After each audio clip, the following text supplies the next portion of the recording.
Hello, everybody. My name is Doug Belshaw, and I am project manager of this sector challenge from Catalyst for prototyping and testing ways to help people claim universal credit remotely.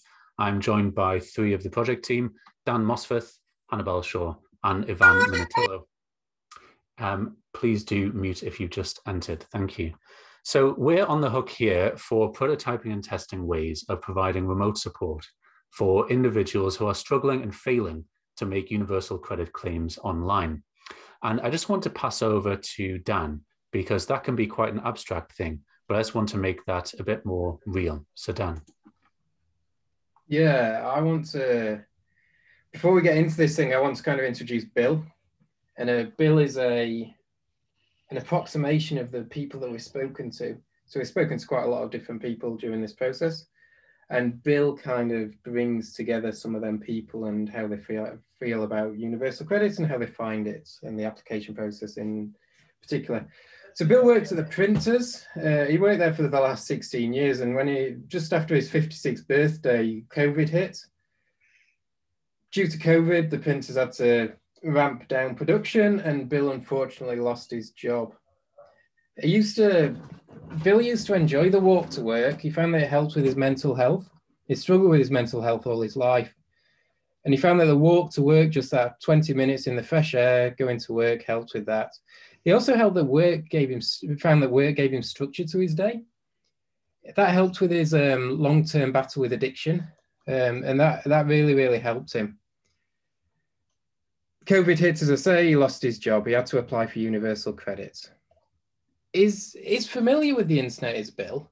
You know, he does emails and he does a bit of Facebook and stuff like that, but he's not really into new things. His daughter calls him a bit of a dinosaur when it comes to technology, but Bill wouldn't describe himself as that. Bill would say that, you know, he can use the internet, he's all right on it. But when he got to the universal credit application, he found that he couldn't get through it. He dropped out. He was one of the 46% of people that do not successfully get through the application the first time. Fortunately, he had his aunt, who was very close to Bill was. So he had a chat with his aunt. His aunt had been a social worker all her life, so she was quite used to these kind of systems. She'd also helped two of her friends get through the universal credit application process. And what she found is that the most important thing for her was to make sure that they could get through it themselves, not just do it for them, but give them the tools that they need to get through it for themselves. So what she'd created last time she did it, she created this little checklist and like a few pictures of what's going to happen. So she sent that off to Bill, and Bill managed to get through the application with help. He's still, he's still not finding life particularly easy. He's sat at home at the moment, and he's sat there in his duffel coat because he can't put his heating on. He's chosen to feed himself today instead of put his heating on. So that's Bill. As I say, Bill's story, Bill is not a true person, but Bill's story is very true for people. And I just thought it would be good to bring that to life a little bit before we start this and focus our thoughts on Bill and his experience as we're going through these. So it becomes a little bit less dry, it becomes a bit more human. And that's me done. I'll pass back to Doug, I think it is. Or am I doing the next question? No, I'm doing the next one as well. So why are we here today? Could be a big question. I'll answer it quite briefly. We've only got 11 weeks on this piece of work, and we're at week 9 now. We want to check with people. We'd love feedback at the end as to what we've done and if it's aligned with your findings or if you've found something different. We'd also like to make more people aware of the work that we're doing. And the reason for making more people aware is so that this piece of work can hopefully continue, and the work that we've done will progress further after the 11 weeks, after we've stopped working on this. We'll go through this at the end, but we will be open sourcing everything that we do. So people will be able to see it all and they'll be able to pick it up as and when they want to. So that's why we are doing this today. And it's great to see such a wide range of people on the call. So thank you for attending. And I shall pass to Doug. Thanks, Dan. Yes, so this particular program comes from Catalyst as a sector challenge. So we've been involved in a number of Catalyst-funded programs, and this particular one is focused on the organizations who are working in early years financial well-being, mental health and well-being, and sexual abuse and domestic violence, particular areas which have been affected by COVID particularly significantly. So we're focused on the one that says financial well-being down here. So we have been funded by Catalyst, and also the charities involved in the program have been funded as well. And we've also paid all of our user research participants. So this particular sector challenge, as you can see, challenge 9, prototyping, testing, and identifying pain-free ways to provide remote support for online universal credit claims, so that the 33% of people currently failing to register at all, not just their first time, but at any time, they can make a timely and successful claim. So the digital team that we put... Can I just interject? Someone's asked a question of, can we ask questions as we go along? I don't know if you want to open up that question and answer thing on... Sure. Can we just put them in the chat, just because it can be a little bit confusing as a presenter having them on Google Slides, in my experience? Sure. Yeah. Cheers. So in terms of the digital team that we put together for this project, there's myself as project manager, Dan, who has lots of experience of working in government as a user-centered service designer, Hannah as UX and user researcher, Ivan as UX and front-end developer, and Tom, who's not on the call today, he is checking the technical feasibility of what we're designing to make sure that it would actually build and scale. So the charities who have been our funded partners here, some of whom are represented on the call today, are the Hyde Foundation, who are kind of allied to Hyde Housing, social housing provider in the south of England, NUM, National Ugly Mugs, who work to prevent violence against sex workers, and Turn to Us, who help people who are experiencing any kind of financial shock. We've also had some additional input from Citizens Advice Newcastle and the Work Right Centre as well. So I'd like to stress that these are prototypes. For those of you who aren't familiar with prototypes, they're not the final product. They are not expected to look like the final product. They're not always high fidelity or pixel perfect. Having said that, a lot of what we're going to present to you does look quite finished. So, but just bear in mind that we haven't spent a lot of time on the copy, on the exact text, that kind of thing. The other thing to remember is we're in week 9. We had not started this project at the start of the year. We started it mid-January. So yeah, a couple of months in, and this is what we've done so far. The methodology, the procedure that we're following might be familiar to quite a few people here. It's the double diamond. Now, what you do with the double diamond is make sure that you're going to design the right thing before you design the thing right. So we've spent a lot of time defining what that problem is. So doing lots of discovery and definition before we got into developing prototypes and delivering what we think are good iterations of them. Now, when you do this kind of work, you kind of see the road ahead. And if you've been through this, you kind of know where you're going. If you haven't, then it can be difficult. And what you find during discovery is that people have very definite opinions. People know what they think needs to happen, and other people know what they think shouldn't happen. And it can be quite confusing in discovery to begin with. But once you sit in that ambiguity, so all of a sudden, a picture starts to emerge. And that's what happened to us. So I'm just going to pass over to Hannah. Yeah, so when starting out on a project like this, there are things that you know. So for example, we knew from a DWP report that only 54% of universal credit claimants can make that claim independently. So that means that 46% need some sort of support. So there's also the things you don't know. We didn't really know why those 46% found the process too difficult. And then there's the things that you don't know that you don't know. So those things that you haven't even considered. And that's why user research is so important. Just skip on to the next slide. Thanks. Okay, so in our initial research, we asked broad, open questions. We were looking at understanding people's experience of the universal credit process so far, their own universal credit application process experience. So we interviewed end users, advisors from the charities that we're working with who help people with their benefit claims, and proxy users. So those people who've helped maybe a friend or a family member. And we were trying to understand the problems that they were coming across. So there's a few quotes on this page that bring out some of the themes that we found in user research, like claimants saying they didn't have the right documents or people not knowing what to expect.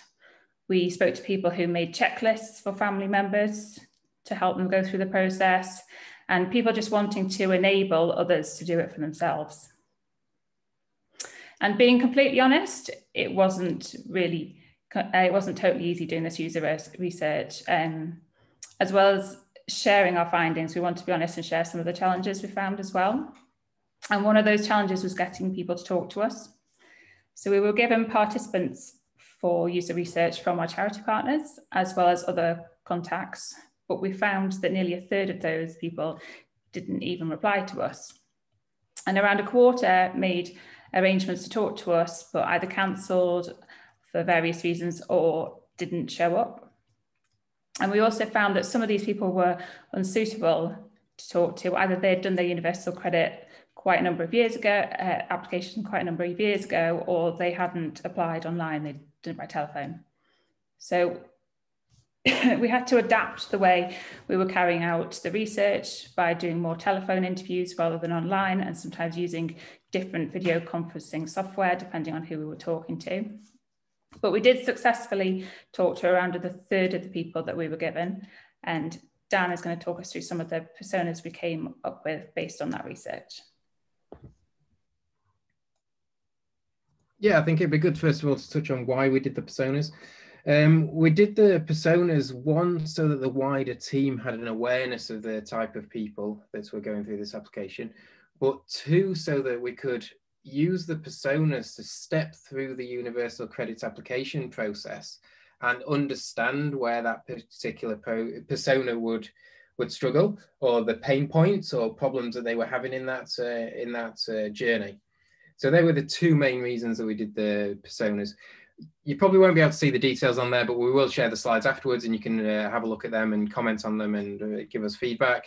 Well, I think we came up with 5 key personas, maybe 6 actually. 4 of them were actual applicants, ranging from issues with language skills to couples claims to low digital literacy. So they were much like Bill. They did what they did, but if they were moved out to that zone, then they got a bit uncomfortable with what they needed to do. And then we created a subsequent 2 on the next slide, which are the actual advisors. So these are people that work for the charities and advise people, just so that we understood their needs as well, because we didn't want to create, we wanted to create a solution or solutions, or a toolkit of solutions that work for both groups of people. So that's the personas. Next slide, please, Doug.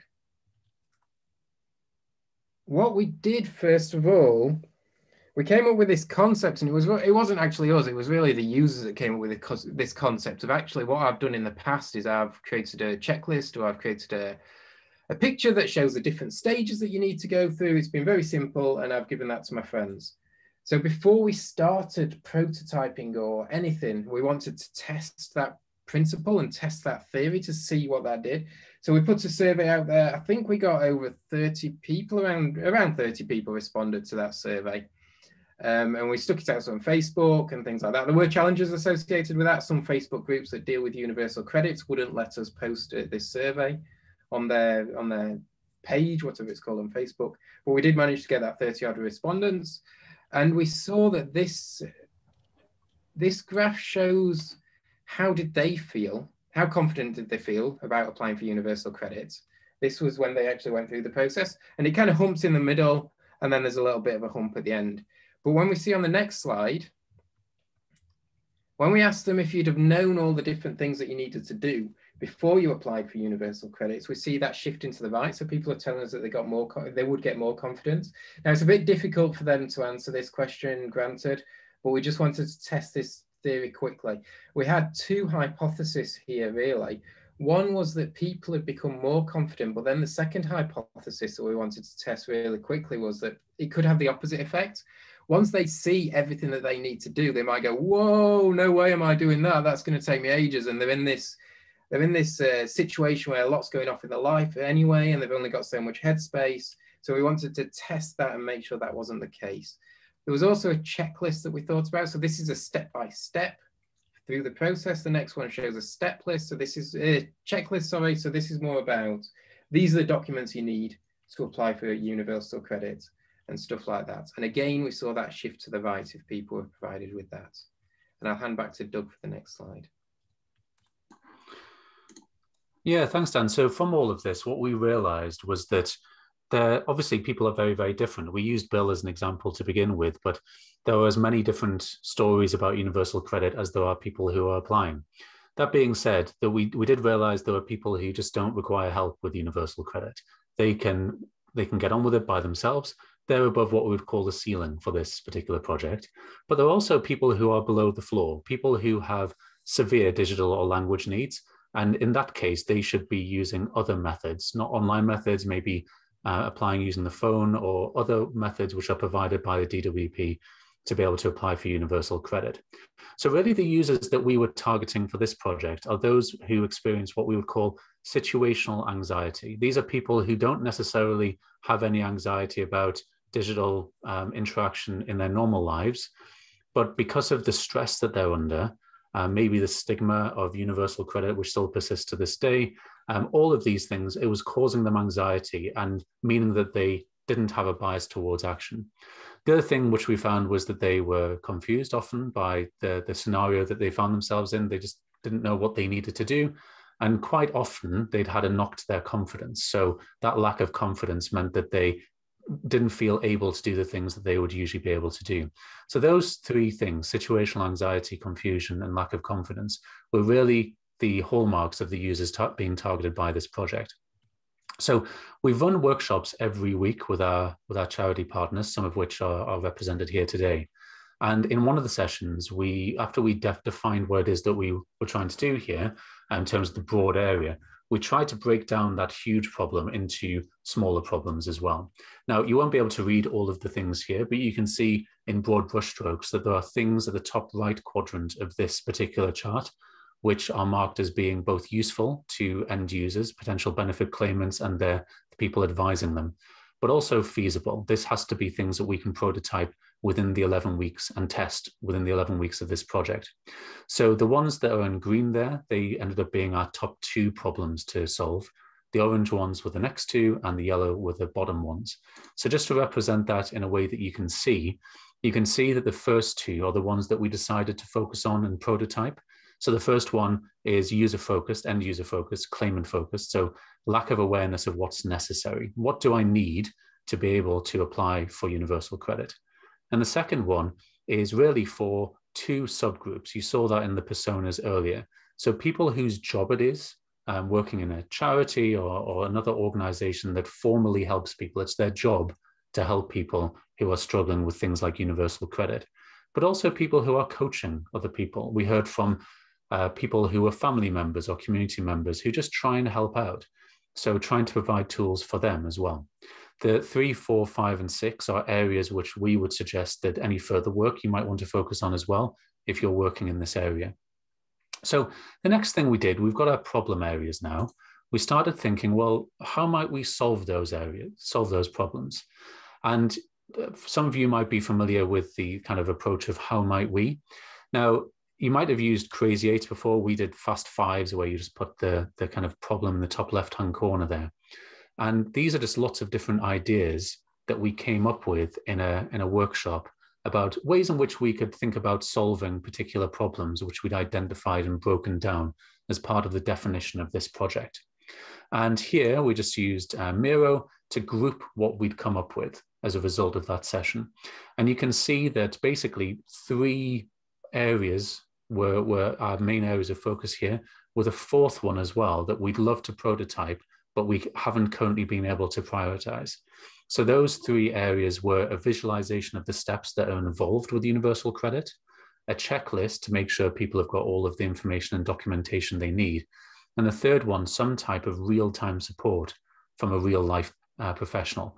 The 4th one, the in-context help, we were kind of jokingly referring to as being like, I don't know, a 2021 version of Clippy, if you're old enough to remember that, but for universal credit. So these are the prototypes that we've decided to focus on.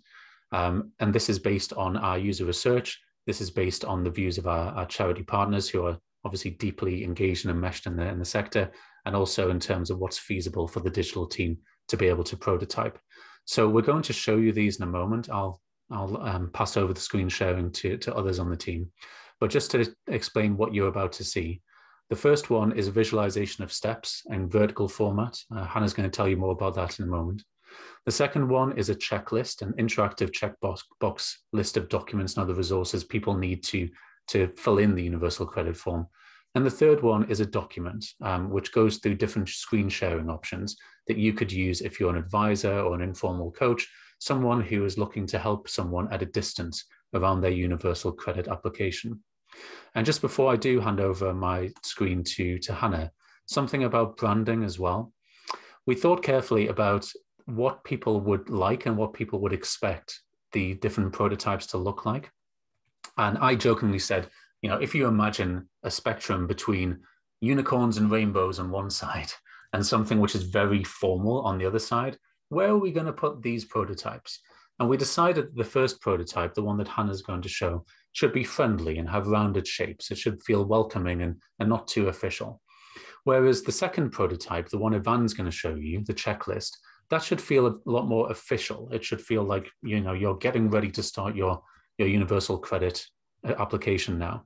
And then the third one, prototype C, that I'll show you, the document for screen sharing, well, that should feel official, but it shouldn't feel, it should have a little bit of whimsy to it, perhaps.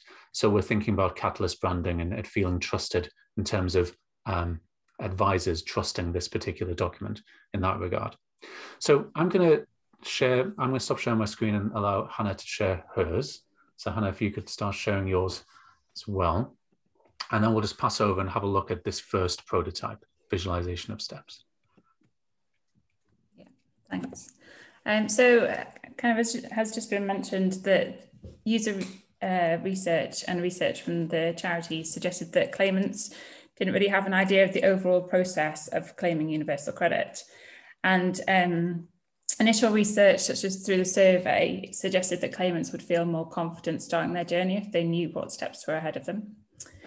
So near the beginning of the project, Dan created this service map for the kind of processes that claimants would have to go through for their claim. I'm just zooming a little bit because it's a bit small. Just taking through the main steps and the things that they would need to have ready for the various steps and who they were dealing with. And this users that we showed this to found it really helpful. So we decided to use this as the basis for the first version of the mobile app, which would give the users an overview in a really easy to understand visual way. So obviously being on mobile, going horizontal wasn't very helpful. So flipped it around and recreated it, but in a vertical format. So it can be easily read on a mobile device. So at the top, we had a switch language section. We had the different people that you were dealing with at the various parts of the application, and then the different steps that you would go through.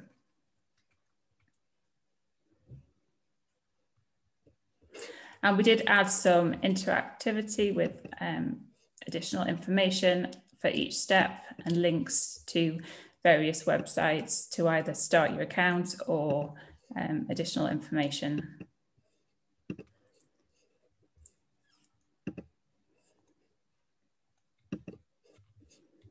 So having shared this with users, they were really positive about it. But when we drilled into the finer details, we discussed how it could be improved. Things like it was quite busy for a mobile screen. These loops here suggested some sort of journey in order. So we took the people's opinions on board, and we thought about how we could potentially map out a journey on a mobile interface. We did lots of sketching, and the digital team we decided on one to go with, start with, which if I show you version 0.3 is this one. So this is what we ended up with. We kept the language selection, but changed it to a drop-down bar, and introduced these larger circles, almost like stepping stones, or bubbles, as Dan likes to call them. And each one has got some clickable information with links. And then the curved lines between each step, showing the journey.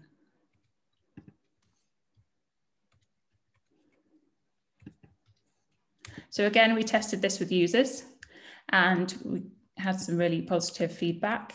One of the things that was mentioned a couple of times was there was a little bit of confusion with the placeholder text here. So we quickly made a version 0.4. And obviously we're not really focusing on the copy here particularly. We were kind of testing the concept, but we didn't want anything to kind of stand in that way. So this top placeholder text being a confusion, we decided to put some copy in instead.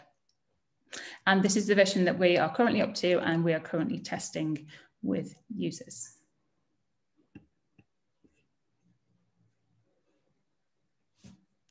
So I will pass the screen sharing to Ivan, who's going to show you prototype B. Yeah, thank you.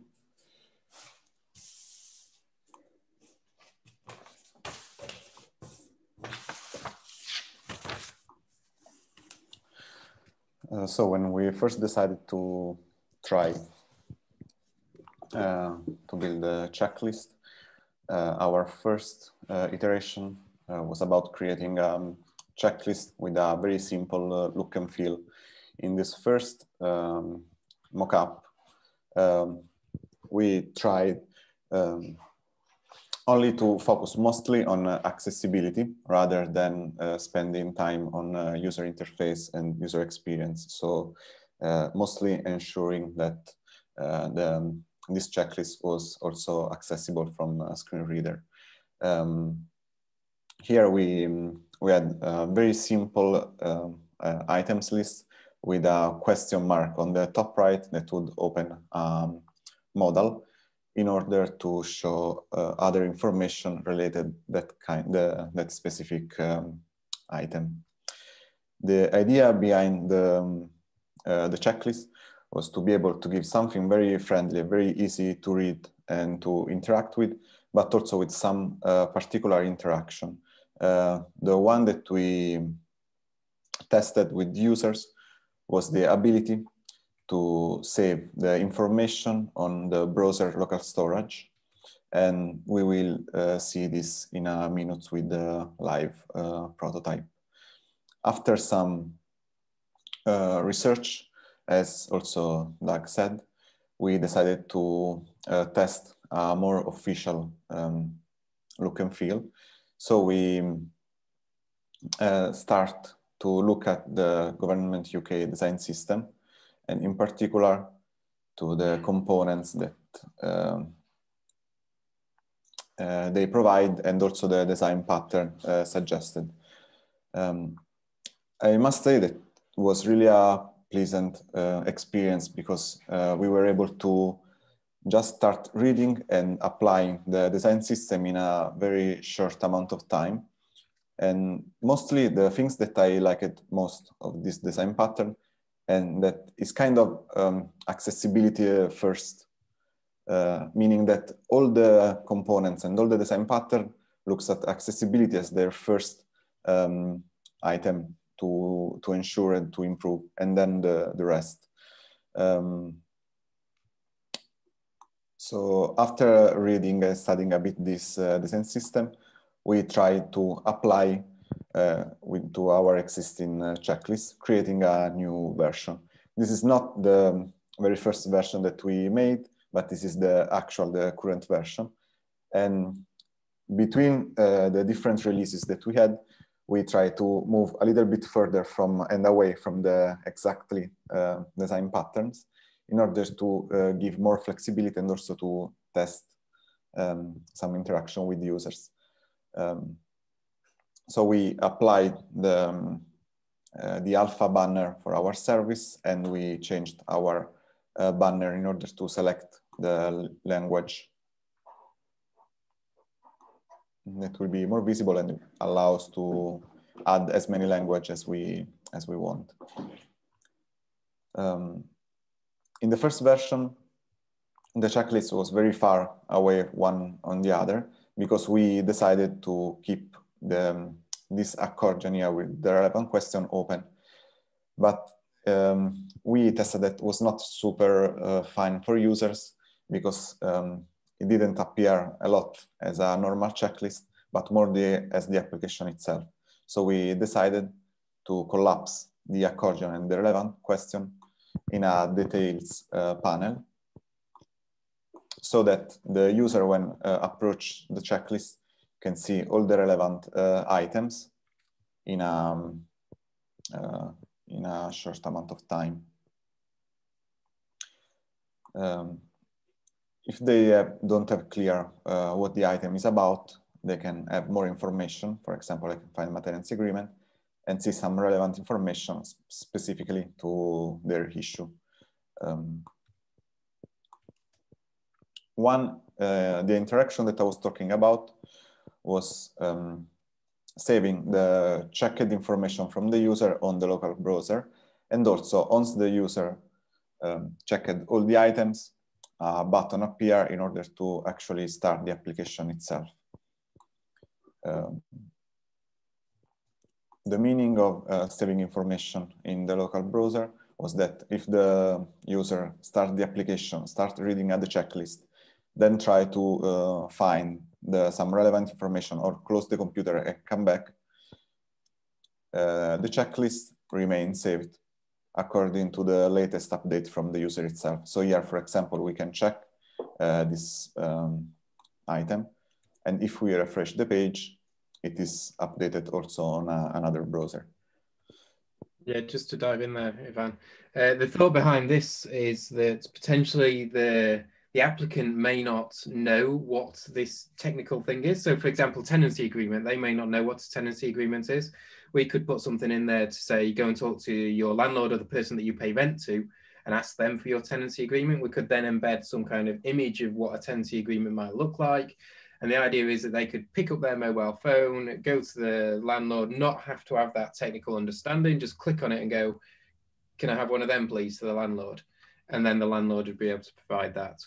That's the kind of situation that we're thinking about. The tenancy agreement may not be a perfect example of that, but it's just one example that we can think of. There could be many others. That's one of the reasons for keeping the states of them ticks as well. Also, with regards to the button appearing when they've ticked everything, after further work, it seems that they are able to start their application without having all these things. And the most important thing is for them to get that application submitted, because then they can backdate to that particular date, is our understanding at the moment. So we're looking at iterating this around what is essential to start your application and what actually you can start your application and submit it with and provide later. So there are, as Doug said at the beginning, these are prototypes and we're still iterating them. Thank you, Ivan. Sorry to interrupt.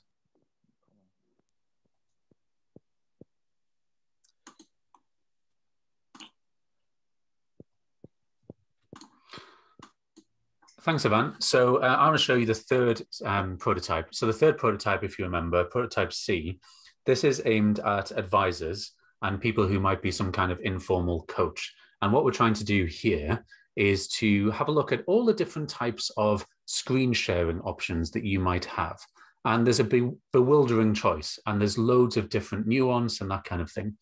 So what we started to do here was to just start reviewing them really around privacy and security and sign-up requirements and how easy it was for end users and compatibility with Android devices and all different kinds of things. So the first version, 0.1 of this advice to advisors was just a spreadsheet. You know, is this a useful thing to have? But that's quite a difficult thing to navigate. It's difficult for advisors to make sense of this. We started putting some scores in here, but what does that mean in practice? So we moved this for version 0.2 into just a Google Doc, which we started testing. And when we started testing this, people thought it was useful. You know, we had the use cases here, we had our personas, the end user, and here's our advisor, candidate apps. And we started making some specific recommendations. Interestingly, Google Duo introduced screen sharing, the easiest screen sharing in the world, as far as I can see, literally as we were in the middle of writing this document. So that was really, really useful to find out. And then we appended at the end of the document all of the information which would be useful to advisors to drill down and make more decisions and potentially take that to their IT department if they work for a charity, just to be able to enable things which might currently be blocked to them. But that doesn't look very, very trustworthy. It looks like someone just knocked up a Google Doc on the weekend. So what we've now got, version 0.3, and again, still iterating this based on feedback from end users and advisors and charities, is this. So we've rather cheekily, and I need to check this with Catalyst, used the Catalyst branding for version 0.3, licensing it openly so other people can build on it, having an overview of what this is about, but then going straight into the recommendations. That's the feedback that we got, that people wanted to know what to use straight away without reading a bunch of stuff. It's still got those use cases in there, it's got our methodology, and then it's got the appendix at the end for people to be able to, again, make their own decisions, because just because we make specific recommendations doesn't mean that it's exactly the right thing for them. And then if they haven't heard about Catalyst, again, we're using the Catalyst branding, hopefully that's going to be okay, linking them to the Catalyst website, because as an advisor, perhaps they haven't heard about Catalyst and all of the different products and services and offerings that Catalyst have for the charity sector. So that's the third prototype as it currently stands. We've got 3 prototypes. They're currently all at version 0.3 or 0.4. Doug, can I just reiterate, tying that third thing back into the user research? Sure. So what happened here was we were chatting to advisors and interviewing them, and we found that very much a lot of their time was spent just explaining and trying to understand what people had on the screen. So there was this example given to us where someone needed to do a selfie and then send it in for the verify process, I think it was, or something like that. And an advisor spent 2 hours on the phone trying to guide that person through the steps associated with that. So here we're trying to test how a screen share facility would help with things like that.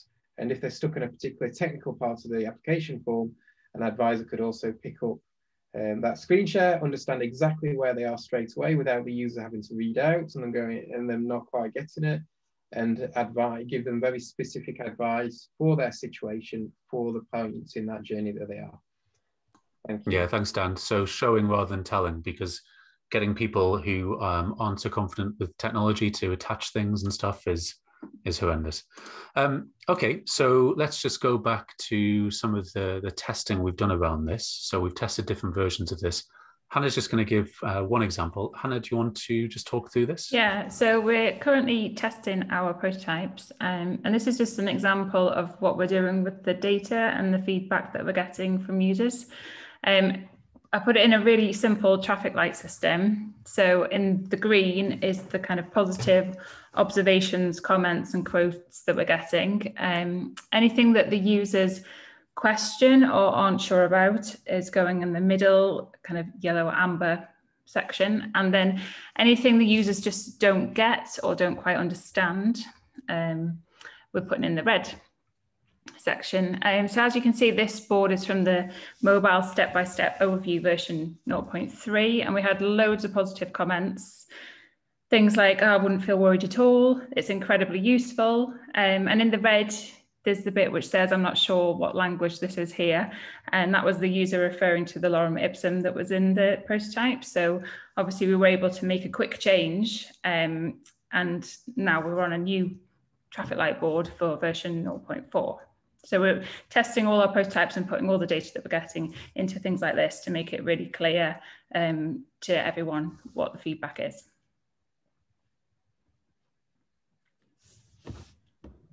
Doug, before you go on to this, can I just add a couple of little things that have sprung into my mind as we go through this, right? There was one thing that we found with the user research. With it being remote, it can almost be self-selective. So you can, if you're not careful, what we were doing at first, because of our method of recruitment, we were only recruiting people that were higher on the digital literacy scale. So people that could use Calendly, for example, to book an appointment with us, and then could use, we use Google Meet, but could use Google Meet to then attend that appointment. So we've been very self-selective in the way that we were approaching our recruitment.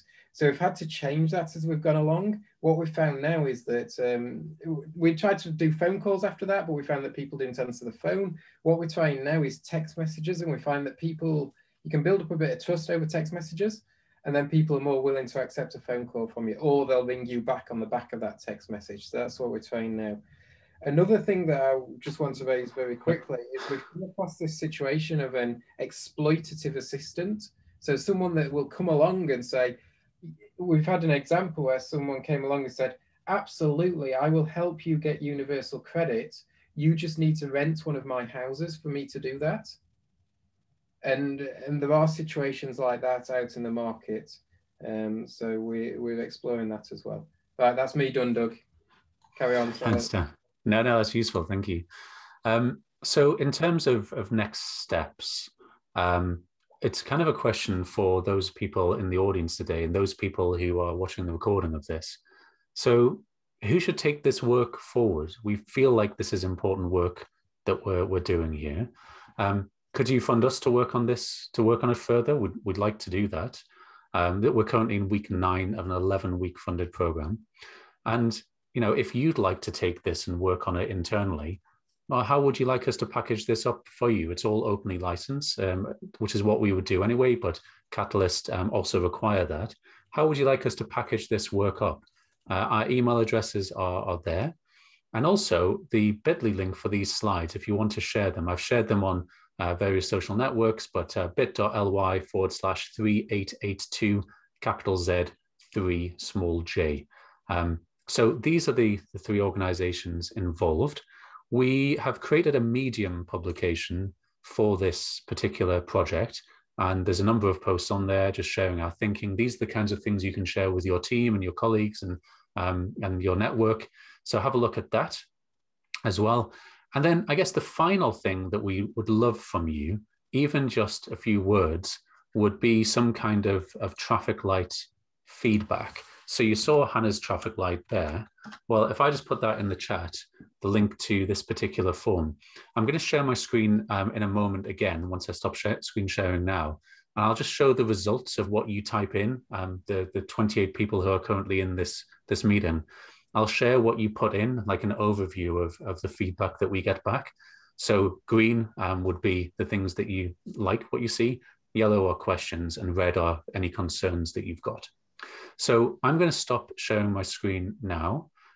If you'd want to click on that link, I'd encourage you all to do that, and also to send it to your colleagues who might watch the recording. That would be great.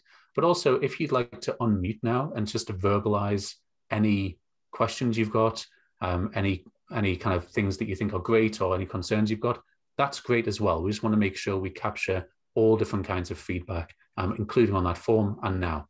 So we've got some questions in the chat, and if you'd like to unmute, you can do that too. Chili has said, please, could you share the link in the chat? I have done just there. I'm going to share it again. There you go. Look, there's one question from Emily in the chat already about the content, and it feels very content heavy. Emily, I totally agree. And we've got that feedback from the users, particularly with that checklist where they're going through. They get a bit disorientated with all the content, and they're a bit like, where am I meant to be? What's this telling me? So we do feel we've had that feedback from our users, and it's something that we need to work on. What we've been testing here, with it being a short period of time, is the concepts rather than the content, the concepts of these methods of helping people. So in short, yes, totally agree. The content needs looking at, and we've had feedback from users about that. It would be great for someone to take that forward, but it's not really been our major area of focus, because there's the content in terms of, does it read well, but there's also the content in terms of, is it legislatively accurate? And we've not really majored on either of them. No, Dan, I think that's a good point. And, if Emily, and I think Dan's here as well, Dan Howarth, who I know works on content design as well. If you want to give us any specific feedback that we can do in the next couple of weeks, we'd love that.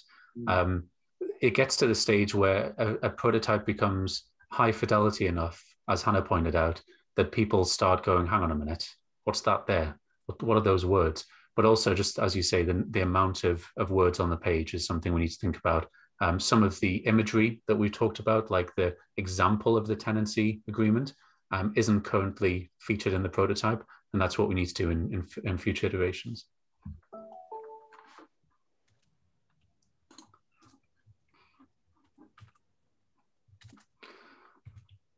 Okay, I'm going to share my screen in a moment just to see what people have put in the the form, I like doing this, but I'm also a little bit wary sometimes, just the number of responses that we have or haven't got, and also in terms of what people say.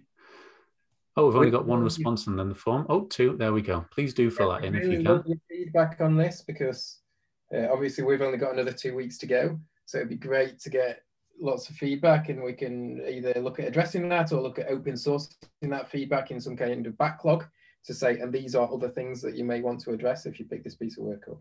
So it'd be fantastic to have any feedback. Or if there's any questions you've got, just stick them in the chat and we'll address them.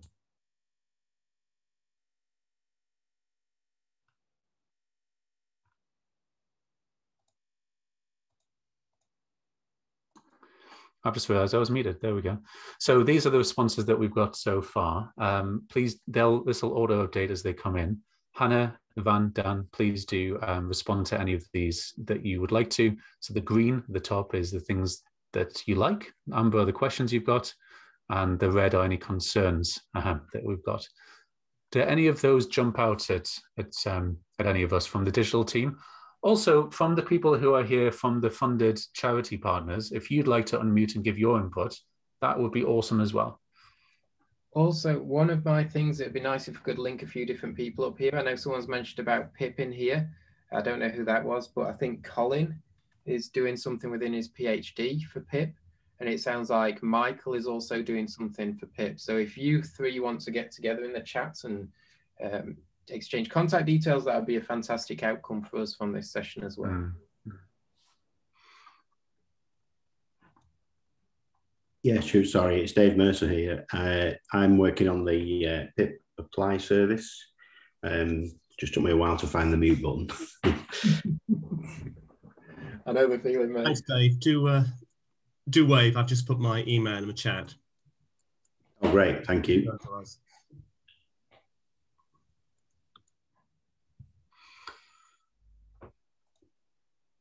Great. So we've got some positive feedback about pragmatism and simplicity and diversity and the government style and having another tool.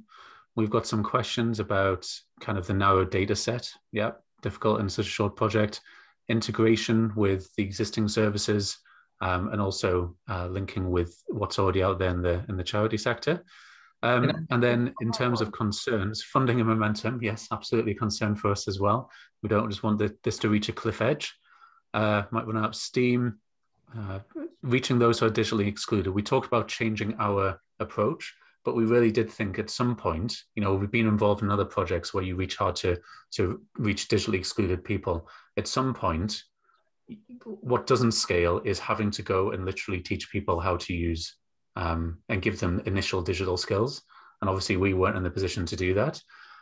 We did try and lower that floor for the project, but we can only lower it so far in an 11-week project. We're really interested, whoever put the Amber comments is interested in how this would integrate with the service. That's something of interest to us as well.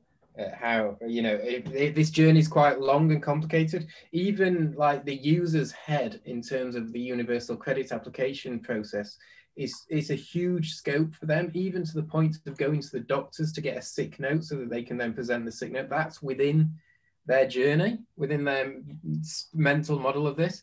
So yeah, how we integrate this with that journey is something that we're really interested in picking up on as well. So if anyone wants to provide us with contact details, whoever made that comment, that'd be great. We can pick that up. Yeah, that was me again, actually. It's Dave. Because we are looking at similar things on the Pip Apply journey, obviously. There's a lot of parallels here. So yeah, we're looking at, you know, a similar approach, actually. So providing people with the, you know, the steps in the process and checklists and things. So, and what's the best way to do that, and how do we integrate that with the application? So yeah, as I say, lots of parallels. Thanks, Dave. So yeah, please do give your feedback on this either now or in future. If you're watching the recording of this, it's not too late unless you're watching this next year, in which case hopefully the pandemic's finished. So yeah, give us your feedback. We can only iterate based on feedback. You know, we're getting lots of user research, but we do recognize that the people in this room, in this virtual room, are immensely experienced and talented as well. So your feedback is really valuable to us as well. A couple more responses. Would love to see the DWP pick up this work. We have had an initial chat, and I think Stephen's here today along with Ellie and some other people. So yeah, we would like another chat about that. I'm not sure if it's able to go straight in. I think there'll be obviously some kind of some extra work needed, content design, all that kind of stuff, and fitting in with the gov.uk framework. But we would love to work with the DWP on that. Definitely. And yeah, is that Stephen? Hi. Yeah. Like I said, me and Ellie are on the call, so we're happy to have a chat, get you to play back to the wider programme. Lots of people interested in this recording. And I recognise Isabel's name in the chat. Looks like DXW are also interested. But yeah, we're happy to help. Great, thanks, Stephen. And yeah, great to have a content designer on this. Polish the content, make sure it fits with legislation. Great stuff. Okay, well, I recognize some of you will have meetings at 11 o'clock. So all that's left for us to say, I guess, is thank you very much for being here. If you have any, I'll share this one actually. If you have any further questions or comments, or you can link us to other people who might be helpful, these are our email addresses, daniel.mosforth@bay.digital. I'm hello@dynamicskillset.com. Hannah's hannah@dynamicskillset.com. And Ivan is ivanminatillo@outlook.it. I'll put a link to the slides in the chat so that you've got them. And yes, we will give you 3 minutes of your life back. And I am going to stop the recording there.